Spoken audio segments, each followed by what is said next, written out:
It's been what, 5 years since I started taking drawing seriously, and I feel dissatisfied. I mean, I have a couple of drawings that I like and can say that I'm proud of, but for how long I've been doing this, it's embarrassing how little I can actually do. Like, I really only ever draw faces from the same angle with the same facial features. I call him Bobby because he doesn't have a bob. And when I do try drawing something different, it just frustrates me because it reveals just how limited my abilities actually are. Hands are still as much of a pain to me now as they were back then. And when I draw objects, they look more like vague suggestions instead of proper representations of them. You'd think that after half a decade I'd have figured those out by now. That's why, if you don't mind me ranting, can I first just talk about how art is probably the least fulfilling skill you can learn?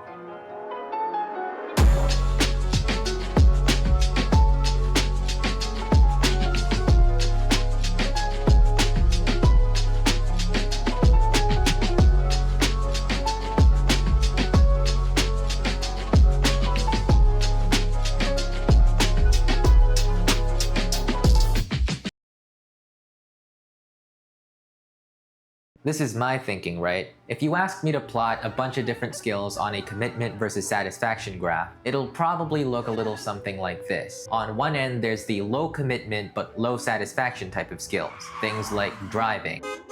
Most people can learn how to drive in only a couple of days. It really isn't that big of a deal. But once you've learned it, you've pretty much got a lifelong skill, which is very convenient. Meanwhile, on the other end of the graph, there are the high commitment but high satisfaction type of skills. Things like learning an instrument. Right away, there's a high bar of entry. You gotta buy an instrument that costs money. You gotta be able to handle only having bread sandwiches for the next few weeks. Not to mention the hundreds of hours you gotta put in just to get good.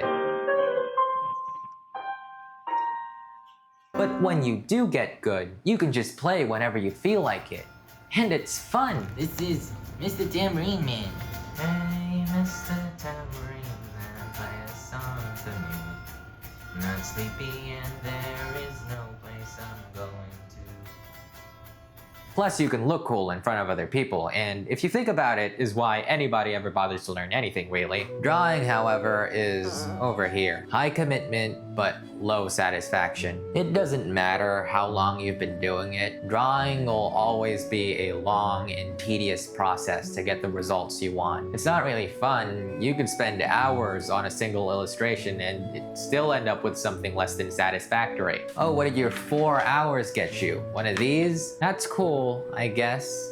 Not as cool as a video or a song that you can enjoy for a few minutes at least. I think that with a video or a song, because there's so much more that goes into it, that just being able to make a decent one with an identifiable structure and tone is already impressive enough.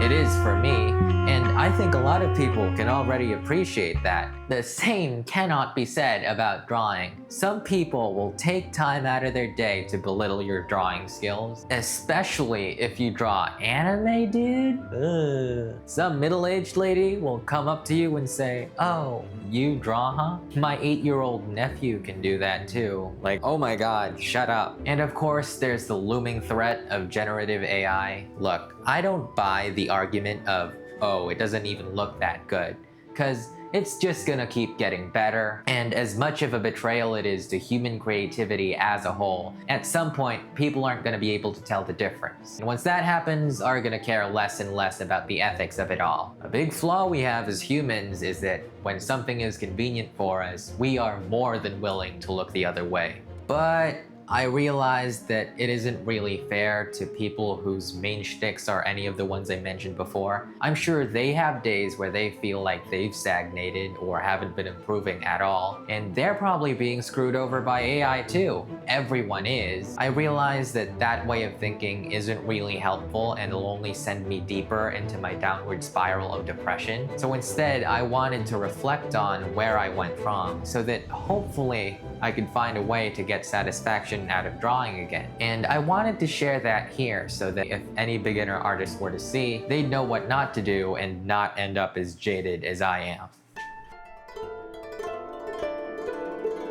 Alright, let's start from the beginning. I say I started drawing seriously 5 years ago because that's when I got my first drawing tablet, which means I was willing enough to commit to learning this skill that I would beg my parents to put money into it, because they had all the money. I was 13. But even long before that, I would doodle a lot. I've never been the type to write notes in school, so my notebooks were always just filled with random doodles I did in class. While my doodles did consist of the occasional fan art, most of them were actually comic strips with original characters I'd written myself. You see, for as long as I can remember, I have just wanted to write stories and be able to tell them. And comics were a way of doing that really appealed to me. I made them all the time in elementary school and everyone knew about it. I became the artist in my class, and some people would actually look forward to reading my comics. I guess that's part of why I love Look Back so much. The first part of that story I practically lived through, except instead of an underclassman humbling me, it was all the child prodigies on the internet who were just 10 times better than me at everything. When I found out that most anime was based on Japanese comics, I was ecstatic. I knew that was where I would get a lot of inspiration from. Back then, my dream was to be a manga artist in Japan. Which is funny now that I know how awful the working conditions are, but back then, I was convinced that was gonna be my future. And even though I didn't know how yet, I just kept on drawing. But then 2020 happened. We all know 2020. We all know it sucked for everyone. I was 13 years old. Being 13 is weird, right? Because you start losing all the benefits of being a kid, but you don't get any of the benefits of being an adult either. I think it sucks how much we overrate money. Having money shouldn't be anyone's ultimate goal in life, right? That just sounds sad. But when you're in a position where everything you want to do, you can't because you don't have enough money, it screws with your head, man.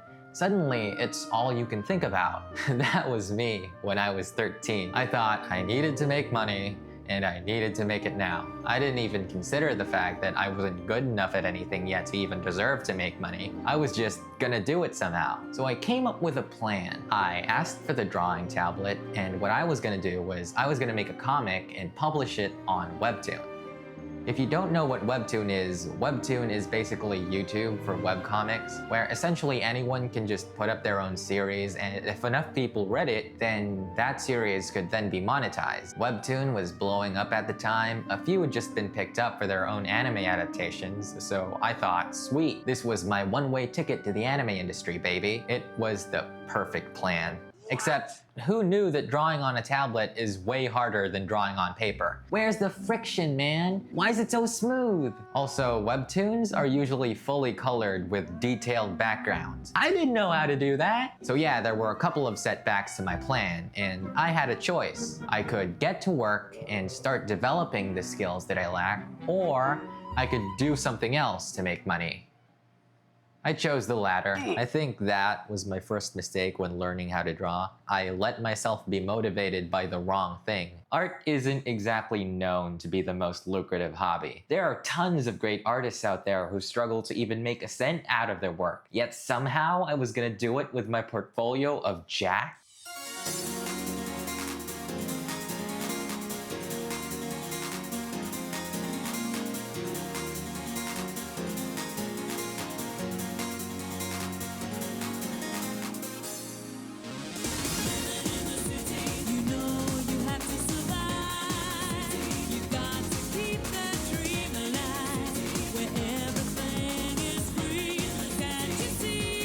That was a video I made to promote my Fiverr gig at the time. I had the audacity to charge $90 for that.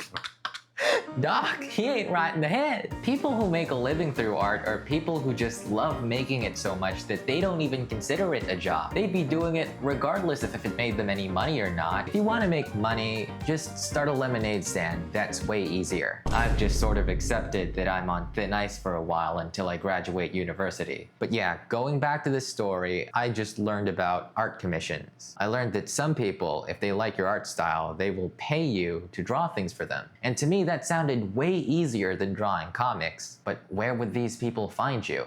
That was when I fell into the trap of social media.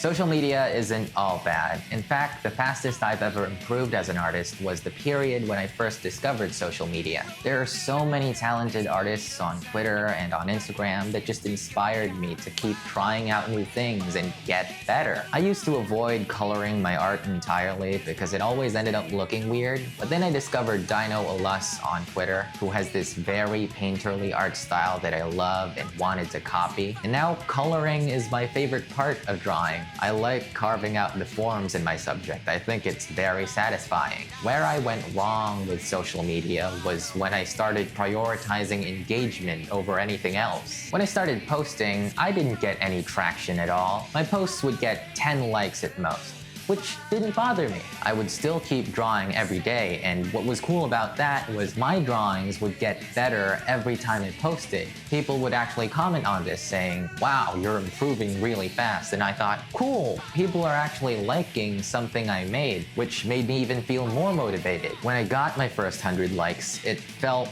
awesome. I felt like I'd finally hit my stride and there was nowhere to go but up.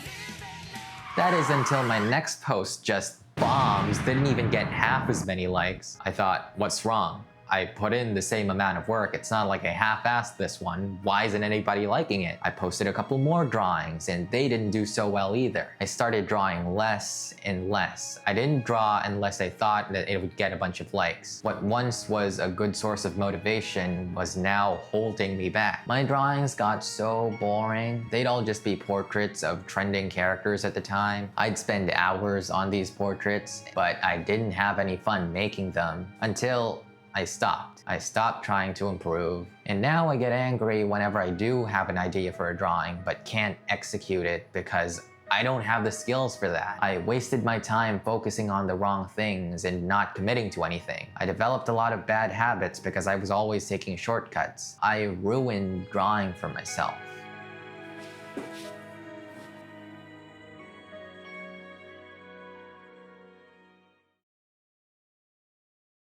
I still want to get better at drawing. I think it's a pretty cool skill to have, but I've been changing my approach a bit. No more posting on Twitter. I'm just gonna make stuff for the sake of it. Like, I wanted to incorporate my love of storytelling, so I started drawing comics again. I even made a couple of animations to force myself to draw things from different angles and perspectives.